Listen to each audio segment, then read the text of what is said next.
Hello बच्चों, आज हम जीव विज्ञान की एक चैप्टर है 9th क्लास का जीवन की मौलिक इकाई फंडामेंटल यूनिट ऑफ लाइफ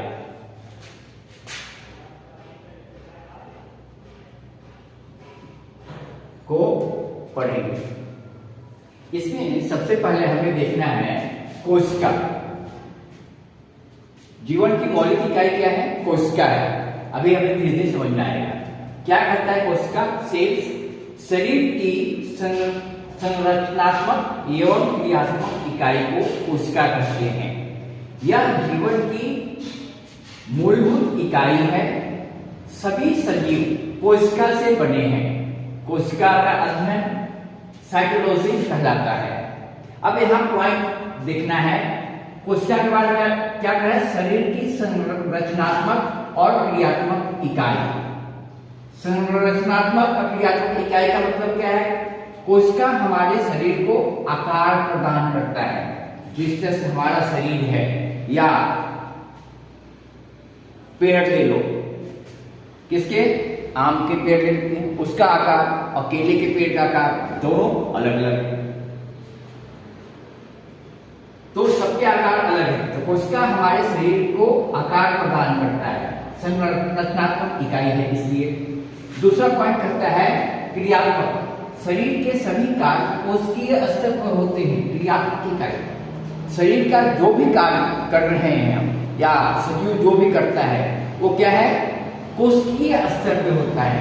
इसे हम फिर बारीकी से अध्ययन करेंगे। अभी यहाँ दो पॉइंट को भी आपको समझना है। अब एक बात आ रहा है सजीव। सजीव है क्या? तो सजीव में 4 लक्षण पाए जाते हैं। इनमें से कोई एक लक्षण अगर गायब हो जाए या चारों गायब हो जाए तो निर्जीव हो जाता है। क्या लक्षण है सजीव के? वो श्वसन करता है, रेस्पिरेटरी सिस्टम, पोषण करता है, डाइजेस्टिव सिस्टम, उत्सर्जन करता है, एक्सक्रीशन सिस्टम, और वृद्धि और प्रजनन करता है, रिप्रोडक्शन सिस्टम। ठीक है, तो सजीव के ये 4 कार्य हैं। अगर चारों कार्य नहीं करेगा वो सजीव तो क्या बन जाएगा? वो निर्जीव बन जाएगा। अगर हम में से जो इन चारों में से कोई एक कार्य छोड़ देते हैं तो हमें घर से बाहर फेंक दिया जाएगा। देखते हैं अगला। अब किस तरह से ये शरीर को पूरा बना रहा है कोशिका। तो कोशिका पहला है छोटा सबसे, उसके बाद उत्तक बनता है, उसके बाद अंग बनता है, उसके बाद शरीर बनता है। इस चीज को जरा मैं अपने ऊपर डालकर समझाने की कोशिश कर रहा हूं। कान का उत्तक और आंख का उत्तक दोनों अलग अलग है। कान की कोशिकाएं अलग प्रकार की हैं और मेरी आंख की कोशिकाएं अलग प्रकार की हैं। ठीक है, तो जब कोशिकाओं का एक विशेष समूह, जब कोशिकाओं का विशेष समूह विशेष स्थान पर रहकर विशेष कार्य करता है तो उसे उत्तक कहते हैं। इसका मतलब क्या हुआ भाई? कि कोशिका, कान का जो कोशिका है वो एक निश्चित स्थान पर निश्चित आकार में और निश्चित तरीके का काम करता है, सुनने का। आंख का उसी तरह से कोशिका क्या करेगा? वो सुनने के, आंख को देखने के जो जितने भी संवेदना वाले चीजें हैं, लाइट, अंधेरा, उसको वो ऑब्जर्व करेगा। तो कोशिका से बड़ा उत्तक हुआ। आंख का उत्तक और कान के उत्तक में फर्क होगा। यहाँ कहने का मतलब ये है आंख पूरा विकसित हो जाता है, उत्तक से पूरा विकसित हो जाता है तो वो अंग बन जाता है। पूरा आंख का अंग बन गया, पूरा कान का अंग बन गया, और इसी तरह से सारे अंग बन जाने के बाद बॉडी का निर्माण होता है, जिसे शरीर कहते हैं।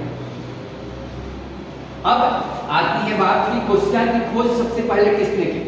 तो कोशिका की खोज सबसे पहले रॉबर्ट हुक ने अपने द्वारा बनाए गए सूक्ष्मदर्शी, मतलब अविकसित, उन्होंने सही ढंग का जो बाजार में नहीं पड़ा हुआ था, उन्होंने अपना जुगाड़ करके उसे बनाया और मृत कोशिका को ढूंढा था उन्होंने। मृत कोशिका किसकी? कॉर्क के टुकड़े में। ये याद रखना है, रॉबर्ट हुक ने अपने द्वारा सूक्ष्मदर्शी से बड़ा मृत कोशिका को ढूंढा था कॉर्क के टुकड़े में, लेकिन इन्हें फादर ऑफ साइकोलॉजी कहते हैं, इसी कारण कोशिकीय विज्ञान का पिता। लेकिन सर लुईस हॉक, जिन्होंने विकसित सूक्ष्मदर्शी के माध्यम से जीवाणु की जीवित कोशिका को देखा था पहली बार, तो हमें दोनों का नाम याद रखना पड़ेगा। रॉबर्ट हुक मृत कोशिका को पहचाना था और सर लुईस हॉक जीवित कोशिका को सबसे पहले देखे थे।